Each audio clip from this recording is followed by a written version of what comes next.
नमस्कार नेपाली मित्रों, आपको दो चीज बताएंगे। एक, चीन ने नेपाल के लिए कुछ बड़ा काम किया है। दूसरा बताएंगे 24 साल बाद Russian president Putin north Korea गए हैं। इस पर भी हैरानी करने वाली बात आपको बताएंगे। तो हुआ क्या दोस्तों कि नेपाल में समाचार चल रहे हैं कि चीन ने नेपाल को एक धमकी भरा पत्र भेजा और उसमें लिखा है कि नेपाल चीन के बीच जो अंतर्राष्ट्रीय टिकटें यानी हवाई मार्ग से जो व्यापार होता है, चाहे वो यात्रियों का हो चाहे सामान का हो, उस पर अपना वैट माफ करे, नहीं तो हम नेपाल में चाइना से अंतर्राष्ट्रीय उड़ानें बंद कर देंगे। इस प्रकार का धमकी भरा एक पत्र आया है कि ये नेपाल की मीडिया कह रही है और बहुत सारी मीडिया कह रही है। आप एक थोड़ा सा सुन लीजिए। फिर इसके असन्तुष्टि जनाइसकेको चीनले उडान नै बन्द गर्ने चेतावनी युक्त पत्र नेपाल सरकारलाई पठाएको हो। चीनले वायु सेवा प्रदायक कम्पनीबाट हवाई टिकटमा भ्याट लगाउने निर्णयलाई दोहोरो कर नलाग्ने भनेर यस अघि सरकारले गरेको हवाई टिकटमा भ्याट। देखिए, चीन का कहना है कि भैट ना लगाए अंतर्राष्ट्रीय टिकटों पर नेपाल। इससे होगा क्या? इससे एक तरफ नेपाल सरकार को जबरदस्त नुकसान होंगे, लेकिन दूसरी तरफ नेपाल को यह फायदा होगा कि जब अंतर्राष्ट्रीय टिकट जो फ्लाइटें वहां से नेपाल आती है चाइना से, उन पे जब पैसा कम लगेगा तो वहां से ज्यादा लोग आएगा, ज्यादा सामान आएगा हवाई रूट से। इसमें चीन की गलती नहीं मान सकते हैं, क्योंकि एक एक जगह नहीं, नेपाल सरकार के बहुत सारे टैक्स हैं। अब जैसे भारत का 100 रुपए का सामान नेपाल पहुंचते पहुंचते 160-170 रुपए का हो जाता है, तो भारत तो झेल रहा है नेपाल को, चाइना नहीं ना झेलेगा। नेपाल सरकार दोहरा तेरा टैक्स लगा के चाइनीज उड़ान को महंगा कर देगी, तो चाइनीज लोग नेपाल में आएंगे कैसे? यानी चाइना ने गलत बिल्कुल नहीं कहा, उसने सही कहा कि भैट तो छोड़े कम से कम नेपाल सरकार। भैट छोड़ेगी नेपाल सरकार तो घाटा होगा। अब आप कहेंगे कि मैं गलत बोल रहा हूं। नहीं दोस्तों, मैं सही कह रहा हूं। नेपाल सरकार के जबरदस्त टैक्स हैं, चाहे वो जमीनी मार्ग का हो चाहे वो हवाई मार्ग का हो। जब अंतर्राष्ट्रीय टिकट दरें कम होंगी तभी तो चाइनीज लोग नेपाल में आएंगे। जब उनको टिकट ही महंगा पड़ जाएगा या हवाई रूट से कोई सामान भेजना महंगा पड़ जाएगा तो वो नेपाल क्यों अपना सामान भेजेंगे?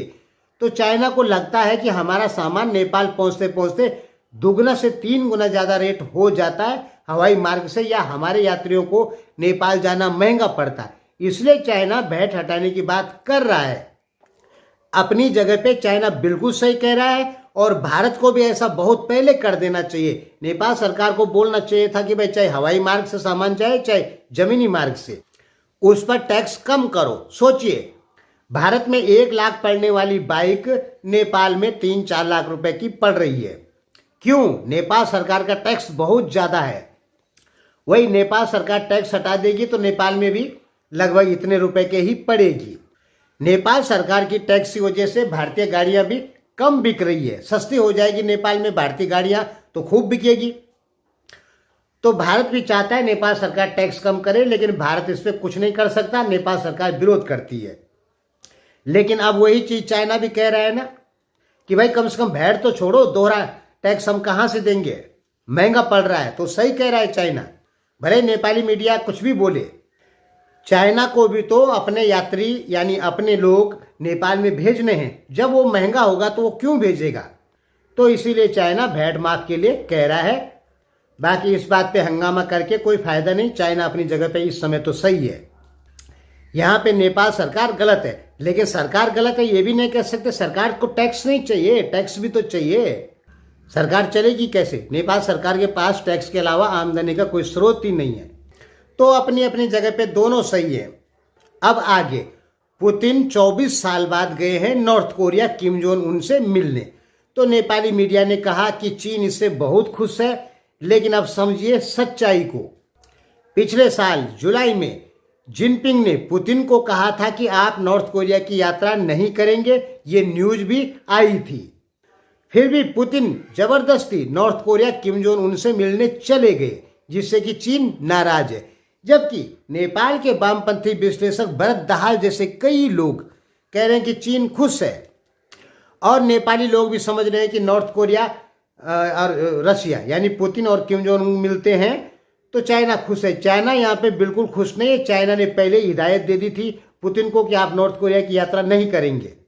24 साल तक रशिया का कोई भी प्रेसिडेंट नॉर्थ कोरिया नहीं गया है। 24 साल बाद पुतिन जा रहे हैं वहां।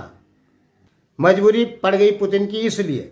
अब इसका क्या कारण होगा कि पुतिन को नॉर्थ कोरिया नहीं भेज रहे थे शी जिनपिंग? कारण क्या है?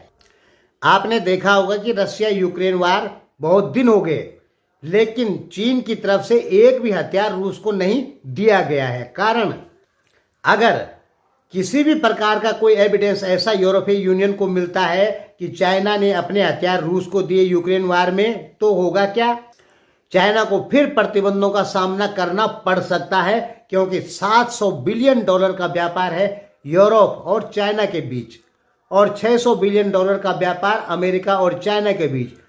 चाइना बेचता है $3000 बिलियन का सामान, जिसमें $1300 बिलियन तो अमेरिका, रूस, अमेरिका और यूरोप को ही बेचता है मात्र।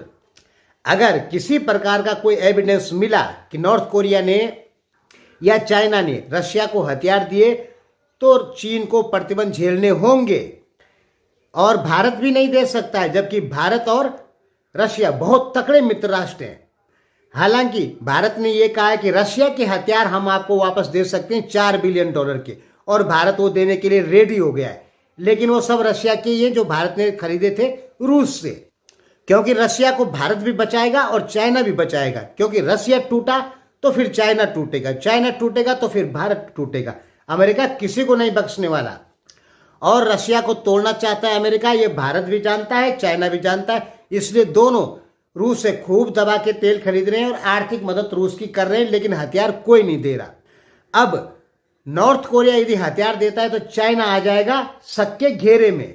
कारण पूरी दुनिया जानती है नॉर्थ कोरिया वही करेगा जो चाइना चाहेगा, और नॉर्थ कोरिया को पूरी दुनिया चीन का एक अघोषित उपनिवेश मानती है। और मानने वाली कोई बात नहीं है दोस्तों, चीन का एक अघोषित उपनिवेश है नॉर्थ कोरिया। नहीं तो अमेरिका और नॉर्थ कोरिया के बीच तो कोई टेंशन है ही नहीं। ना नॉर्थ कोरिया की इकोनॉमी कोई ज़्यादा बड़ी हो, ना वहाँ पे तेल पाया जाता है कि ताकि अमेरिका हमला करे, ऐसा तो कुछ है नहीं नॉर्थ कोरिया में। अमेरिका कभी भी नॉर्थ कोरिया पे अटैक नहीं करेगा। तो क्यों होती है अमेरिका और नॉर्थ कोरिया की लड़ाई? क्योंकि चाइना नॉर्थ कोरिया को खड़ा करके रखता है आगे। अरे जैसे भारत के खिलाफ पाकिस्तान को खड़ा करके रखता है चाइना आगे, पहले अमेरिका खड़ा करके रखता था, वैसे ही ये इसलिए खड़ा करके रखा जाता है कि कल के दिन चाइना और अमेरिका की वार होगी तो ये परंपरागत कन्वेंशनल वार होगी, जिसमें एटम बम का उपयोग नहीं होगा। लेकिन नॉर्थ कोरिया क्या करेगा? एटम बम मार देगा अमेरिका पे और कहेगा भाई हमने नहीं मारा, नॉर्थ कोरिया ने मारा। अमेरिका जाएगा नॉर्थ कोरिया को बर्बाद करेगा। तो एक अघोषित उपनिवेश के रूप में नॉर्थ कोरिया है, और ये पूरा यूरोप भी जानता है, दुनिया भी जानती है, अमेरिका भी जानता है, सभी देश जानते हैं। हाँ, नेपाल के लोगों को अभी तक ये पता नहीं है कि नॉर्थ कोरिया चीन का एक अघोषित उपनिवेश है, और बोल भी नहीं सकते। अगर हम नेपालियों को बताएंगे कि नॉर्थ कोरिया चीन का एक अघोषित उपनिवेश है तो नेपाल के लोग मना करेंगे कि नहीं है। बस आप इतना जान लीजिए, नॉर्थ कोरिया में वही होगा जो चाइना चाहेगा। तो अब अगर नॉर्थ कोरिया पुतिन को हथियार देता है तो सीधे संदेह के दायरे में चाइना आ जाएगा और उस पर प्रतिबंध लग जाएंगे। चाइना को रूस के साथ अपनी दोस्ती नहीं देखनी है, क्योंकि रूस को वो ज़्यादा से ज़्यादा, चीन और रूस का व्यापार है $123 बिलियन का, जिसमें चीन ज़्यादा सामान बेचता है रूस को। लेकिन यूरोप, अमेरिका और चीन का व्यापार तो $1300 बिलियन का है। चीन अपनी इकोनॉमी देखेगा, पैसा देखेगा अपना, अपने मित्र नहीं देखेगा कि रूस हमारा मित्र की नॉर्थ कोरिया मित्र की, उससे कोई मतलब नहीं, क्योंकि दुनिया पैसे पर चलती है। मित्रों को भी छोड़ देता है अमेरिका और चाइना पैसे के लिए। और अगर रूस के खिलाफ अमेरिका और यूरोप पूरे प्रतिबंध हो गए, सबूतों के साथ में प्रतिबंध लगा दिए, तो चाइना को बहुत भारी नुकसान हो जाएंगे। हालांकि अमेरिका को भी होंगे, यूरोप को भी होंगे, पर उनको कम, चाइना को ज़्यादा, क्योंकि वो चाइना से खरीदते हैं। तो इसीलिए पिछले साल जुलाई में जिनपिंग ने पुतिन को कहा था कि आप नॉर्थ कोरिया की यात्रा नहीं करेंगे, लेकिन पुतिन जबरदस्ती चले गए नॉर्थ कोरिया की यात्रा करने, और उसके बाद वियतनाम चले गए। वियतनाम और चाइना तो दुश्मन देश हैं। वियतनाम चाइना का समुद्री विवाद अलग है, जमीनी विवाद अलग है। तो इससे चीन कहीं ना कहीं नाराज है। भरत दहाल जी की बात छोड़ दीजिए, भरत दहाल जी एक बेवकूफ आदमी हैं। नहीं, बेवकूफ तो नहीं है, चालाक हैं। जानबूझ के हर तरफ झोंक झोंक सारा इधर उधर करके सब कुछ चाइना के ही पक्ष में बोल देना। तो आपके भरत दहाल चाइना के खास आदमी हैं। अकेले भरत दहाल जी नहीं, इनके जैसे बहुत सारे हैं जो आपका ब्रेन वॉश करते हैं, केवल चाइना की जय जयकार करते हैं, सच चीजें आपको नहीं बताते हैं। हम वो कह रहे थे कि चाइना खुश है, चाइना खुश नहीं है, चाइना नाराज है पुतिन के ऊपर कि आपने नॉर्थ कोरिया की यात्रा की क्यों। तो आपको बात समझ में आ गई होगी। धन्यवाद।